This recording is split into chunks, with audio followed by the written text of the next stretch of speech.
जय Hind friends, welcome back my YouTube channel update new SSC MTS and havildar vacancy 2022 का answer की जारी हो चुका है। फ्रेंड्स, आप सभी लोगों ने चेक कर लिया होगा और उसके बाद ये आप लोगों के मन में डाउट आ रहा है रो स्कोर देखने के बाद। अभी आप लोगों का रो स्कोर बॉर्डर के आसपास बन रहा है, तो आप लोग सोच रहे हो कि नॉर्मलाइजेशन कितने नंबर का होने वाला है, किस प्रकार होने वाला है, क्या मेरे नॉर्मलाइजेशन होने के बाद सिलेक्शन होने के चांसेज है।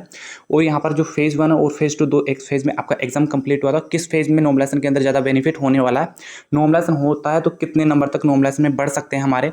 इसके साथ ही जो नेगेटिव मार्किंग है उसका क्या इफेक्ट पड़ता है नॉर्मलाइजेशन के ऊपर, ये भी हम जानने वाला है।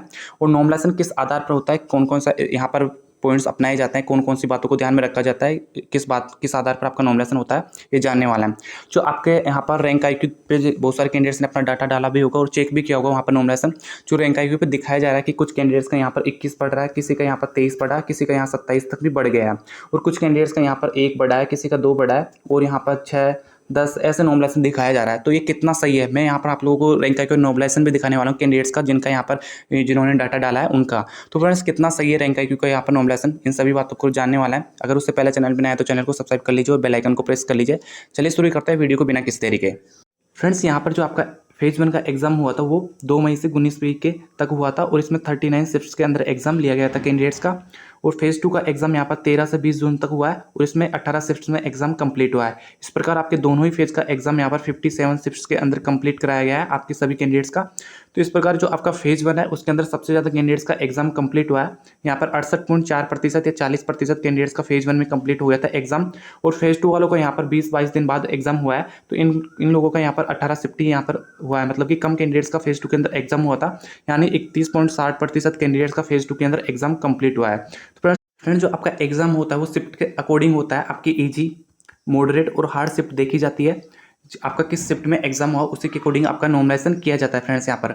तो अगर मान लीजिए कि आपका फेज 1 में कंप्लीट हुआ है या फेज 2 में एग्जाम कंप्लीट हुआ है, तो उससे कोई फर्क नहीं पड़ता फ्रेंड्स, आपकी शिफ्ट के ऊपर डिपेंड करने वाला है, ना कि आपके फेज के ऊपर। कुछ शिफ्ट यहाँ पर फेज 1 के अंदर आसान रही होगी, कुछ शिफ्ट फेज 1 के अंदर हार्ड भी रही होगी, कुछ शिफ्ट यहाँ पर फेज 2 के अंदर भी आसान थी और कुछ शिफ्ट हार्ड भी रही होगी। यहाँ पर मैं आप लोगों को प्रूफ के साथ दिखाने वाला हूँ नॉर्मलाइजेशन जिनका हुआ अभी रैंक आईक्यू पर। तो यहाँ पर देख लीजिए, आपका जो नॉर्मलाइजेशन होने वाला है वो आपकी शिफ्ट के ऊपर डिपेंड नहीं करने वाला है, ना कि फेज के ऊपर। आपका शिफ्ट यहाँ पर देखा जाने वाला ईजी, हार्ड और मॉडरेट। जैसे कि मान लीजिए कि हम इसे ग्राफ के द्वारा समझने की कोशिश करते हैं। आपका जो 57 शिफ्ट के अंदर एग्जाम कंप्लीट हुआ है फ्रेंड्स, अगर यहाँ पर आपका ये एग्जाम यहाँ पर हम 6 शिफ्ट के अंदर माने कि ये एग्जाम 6 शिफ्ट में हुआ होता, और आपका जो शिफ्ट 1 है उसका 79 यहाँ पर एवरेज स्कोर आ रहा होता कैंडिडेट्स का, शिफ्ट 2 का 77, शिफ्ट 3 का 81, शिफ्ट 4 का 85, शिफ्ट 5 का 91 और शिफ्ट 6 का 90 स्कोर हो रहा होता फ्रेंड्स। और इन सभी 6 शिफ्ट का एवरेज स्कोर 84 आ रहा होता। तो इसमें किस प्रकार नॉर्मलाइजेशन किया जाता फ्रेंड्स, तो नॉर्मलाइजेशन देखिए यहाँ इस प्रकार होता, आपकी शिफ्ट्स को डिवाइडेड किया जाता कि आपकी शिफ्ट ईजी थी, मॉडरेट थी या हार्ड थी। अब इसके अंदर जो ईजी शिफ्ट के अंदर रखा जाएगा फ्रेंड्स, यहाँ पर देखिए सबसे ज़्यादा मैक्सिमम स्कोर किसका हो रहा है एवरेज स्कोर से, तो एवरेज स्कोर 84 था। इससे ज़्यादा स्कोर यहाँ पर आपके 4 शिफ्ट में हो रहा है। तो इसके अंदर सबसे ज़्यादा आपके 2 शिफ्ट में हो रहा है, आपके शिफ्ट 5 और 6 के अंदर सबसे ज़्यादा 5 के अंदर हो रहा है, और फिर आपके 6 के अंदर हो रहा है एवरेज स्कोर से ज़्यादा स्कोर। फिर आपका सबसे हार्ड शिफ्ट देखा जाए तो यहाँ पर एवरेज स्कोर से कंपेयर किया जाता। देखिए आपका जो एवरेज स्कोर है यहाँ पर 84 है, इससे सबसे कम कौन से शिफ्ट के अंदर स्कोर हो रहा है, तो यहाँ पर देखिए सबसे कम हो रहा है 77 8 आपकी शिफ्ट 2 के अंदर, फिर उससे कम हो रहा है मतलब कि उससे थोड़ा सा ज़्यादा शिफ्ट 1 के अंदर। तो यहाँ पर दो सबसे हार्ड शिफ्ट आपकी शिफ्ट 2 होगी, और सबसे कम दूसरी सबसे कम हार्ड शिफ्ट आपकी शिफ्ट 1 होगी। अब मॉडरेट शिफ्ट देखा जाए, यानी कि आपका जो एवरेज स्कोर आ रहा है उसके आसपास कौन सी शिफ्ट में स्कोर हो रहा है, तो यहाँ पर आपकी 2 शिफ्ट है, आपका शिफ्ट 3 और शिफ्ट 5 दोनों ही ऐसा शिफ्ट है जिसका एवरेज स्कोर के आसपास स्कोर हो रहा है। तो यहाँ पर शिफ्ट 3 और 5 को यहाँ पर मॉडरेट शिफ्ट के अंदर देखा जाता फ्रेंड्स, अगर इन शिफ्टों को नॉर्मलाइजेशन करना होता तो इस प्रकार नॉर्मलाइजेशन किया जाता आप लोगों का। जो सबसे ज़्यादा बेनिफिट होता हार्ड शिफ्ट के अकॉर्डिंग, यहाँ पर शिफ्ट आपकी जो 2 शिफ्ट वाले कैंडिडेट्स को यहाँ पर सबसे ज़्यादा बेनिफिट होता, क्योंकि इसका रो स्कोर से काफ़ी कम स्कोर हो रहा है, तो यहाँ पर शिफ्ट 2 के अंदर सबसे ज़्यादा नंबर बढ़ते। फिर दूसरा सबसे ज़्यादा नंबर किसमें बढ़ने वाला था, दूसरा सबसे ज़्यादा नंबर आपकी शिफ्ट 1 के अंदर बढ़ने वाला था, इसका स्कोर आपके रो स्कोर से यानी कि एवरेज स्कोर से कम था। तो दूसरा सबसे ज़्यादा बेनिफिट शिफ्ट 1 वाले कैंडिडेट्स को होता।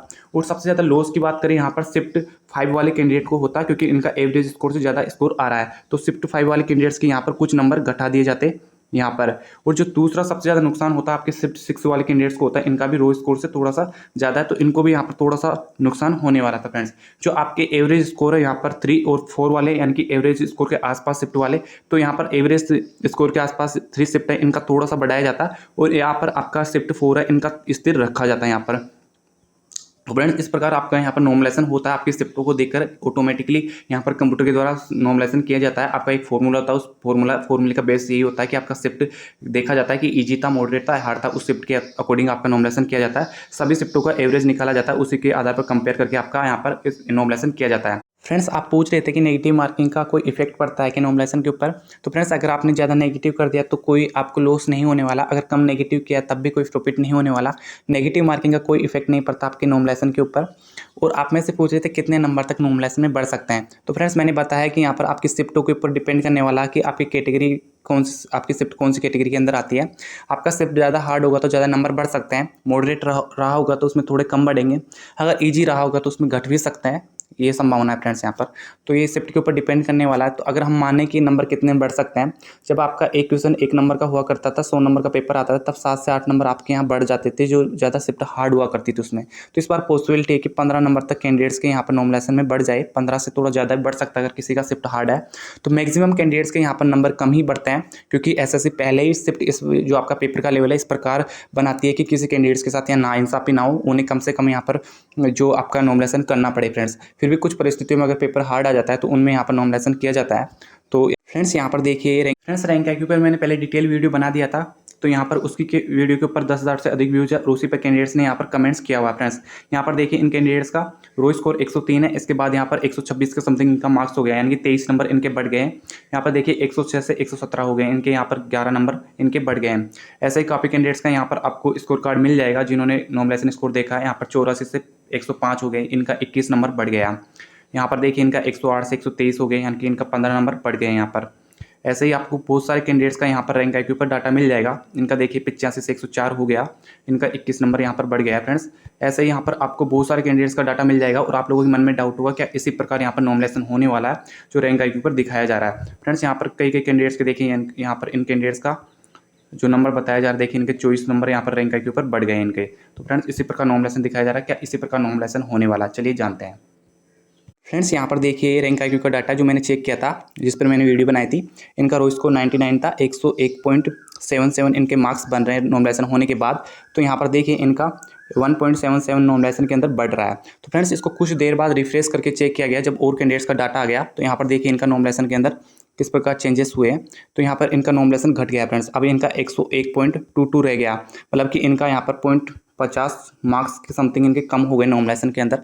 तो फ्रेंड्स नॉर्मलाइजेशन ऊपर नीचे हो रहा है, जैसे जैसे नया कैंडिडेट्स का डाटा आ रहा है वैसे वैसे आपका पुराना कैंडिडेट्स का डाटा ऊपर नीचे हो रहा है, नॉर्मलाइजेशन वाला और रैंक वाला। तो फ्रेंड्स आप जो रैंक के ऊपर दिखाया जा रहा है उसे पूरी तरह सत्य मत मानिए, क्योंकि अभी चेंजेस होने बाकी है। आपके 54 लाख कैंडिडेट्स ने फॉर्म फिल किया है, 28 लाख के समथिंग कैंडिडेट्स ने एग्जाम दिया होगा। जब एक साथ कैंडिडेट्स का डाटा आएगा तब बहुत कुछ ऊपर नीचे होगा। तो यहाँ पर तो सिर्फ कुछ हज़ार कैंडिडेट्स का ही डाटा है, आप लाख भर कैंडिडेट्स मान सकते हो। तो 1 लाख कैंडिडेट से आप 28 लाख कैंडिडेट्स का डाटा कंपेयर नहीं कर सकते फ्रेंड्स। यहाँ पर पूरी एक्यूरेटी लाना मुश्किल है, पर ये मान सकते हो जिन कैंडिडेट्स का यहाँ पर 22-23 बढ़ रहा है तो उनके बढ़ने वाले हैं, मैक्सिमम मार्क्स बढ़ सकते हैं उन लोगों के, पर इतना नहीं जितना यहाँ पर बताया जा रहा है। पर यह है कि उन कैंडिडेट्स का मार्क्स जरूर बढ़ेगा जिनका बढ़ा हुआ बताया जा रहा है। जिनका घट रहा है या थोड़ा सा कम बढ़ रहा है तो उनका भी थोड़ा सा बढ़ेगा। जिस प्रकार स्थिति दिखाई जा रही है उसी प्रकार स्थिति रहने वाली है, पर ऐसा नहीं कि आपका 23 बढ़ा रहा है बाद में आपका 27 बढ़ा रहा है फिर बाद में आपका 22 हो जाएगा, ऐसा नहीं। पर यह है कि जिनका बढ़ रहा है उनका बढ़ेगा, स्थिति यही रहने वाली है। तो फ्रेंड्स वीडियो अच्छा लगा, वीडियो आपके लिए यूजफुल रहा हो, आपको जानकारी मिली हो नॉर्मलाइजेशन किस प्रकार होना वाला है, तो वीडियो को लाइक कीजिए, चैनल को सब्सक्राइब कीजिए फ्रेंड्स। मिलेंगे नेक्स्ट वीडियो में किसी और अपडेट के साथ। जय हिंद फ्रेंड्स।